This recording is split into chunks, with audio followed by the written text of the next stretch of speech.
Friday morning இன்றைக்கி காலையில் எழுந்திரிச்சு வாசல்லாம் கூட்டி தெளித்ததுக்கப்புறமா சிட் அவுட்டில் தான் கோலம் போட்டேன். ஏன்னா அடிக்கடி மழை பெஞ்சிட்ருக்கு.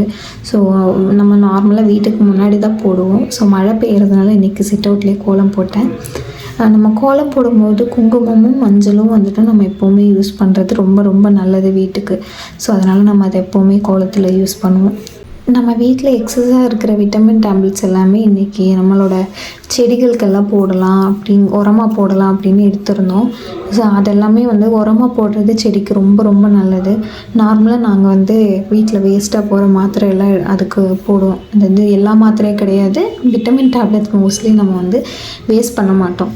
அது இந்த மாதிரி செடிக்கு உரமாக போடுவோம். நீங்கள் செடியோட வேரில் போடக்கூடாது, கொஞ்சமாக ஒரு 2 அடி தள்ளி மண்ணில் போட்டுக்கலாம். ஸோ நம்ம வீட்டில் நிறைய ரோஸ் செடி, மல்லிகைப்பூ செடியெல்லாம் இருக்குது. அதுக்கு எல்லாத்துக்குமே அந்த உரத்தை போட்டாச்சு. உரம் எல்லாம் எல்லா செடிக்கும் போட்டு முடிச்சதுக்கப்புறமா சாமி கும்பிட்றதுக்காக கொஞ்சம் பூ பறிக்கலான்னு பார்த்தேன். நம்மளோட ரோஸ் செடியில் 2 பூ பூத்துருந்துச்சு. அப்புறம் கொஞ்சமாக மஞ்சள் அரளி ஆல்ரெடி நம்ம வீட்டில் வச்சுருக்கோம், அதுலேயும் கொஞ்சம் பூ இருந்துச்சு. அதையும் பறிச்சுட்டு அப்புறம் கொஞ்சமாக மல்லிகைப்பூ அதையும் பறிச்சுருந்தேன். இப்போ தான் எல்லாமே சின்ன சின்ன செடியாக இருக்குது. அவ்வளோவா பூ பூக்க ஆரம்பிக்கலை. ஸோ நம்ம பறிச்சுட்டு வந்த பூவெல்லாம் சாமிக்கு அலங்காரம் பண்ணிவிட்டு விளக்கேற்றி சாமி கும்பிட்டாச்சு. சாமி கும்பிட்டு முடிச்சதுக்கப்புறமா நேராக போய் காஃபி போட்டேன். எனக்கும் ஹஸ்பண்டுக்கும். நேற்று பால் வாங்கிட்டு வரல, அதனால் ஒரு பேக்கெட் பால் பவுடர் இருந்துச்சு, அதுதான் யூஸ் பண்ணேன். சம்டைம்ஸ் நம்ம இந்த மாதிரி பால் வாங்க மறந்துட்டோம் அப்படின்னா பால் பவுடர் ரொம்ப யூஸ்ஃபுல்லாக இருக்கும். ஸோ நல்லா ஒரு ஸ்ட்ராங் காஃபியாக போட்டு 2 பேரும் குடிக்கும்போது தான் டாமி நின்னான்.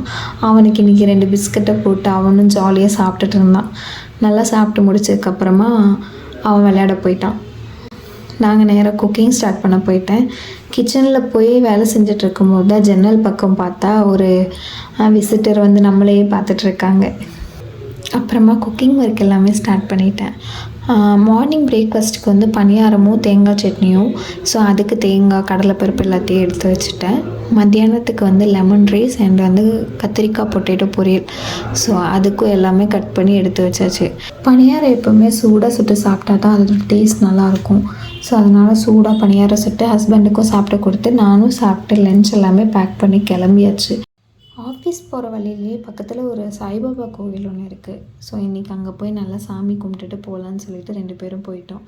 சாய்பாபா கோவில் போய் நல்லா ப்ரே பண்ணிவிட்டு அதுக்கப்புறம் நேராக ஒர்க்குக்கு கிளம்பியாச்சு கைஸ்.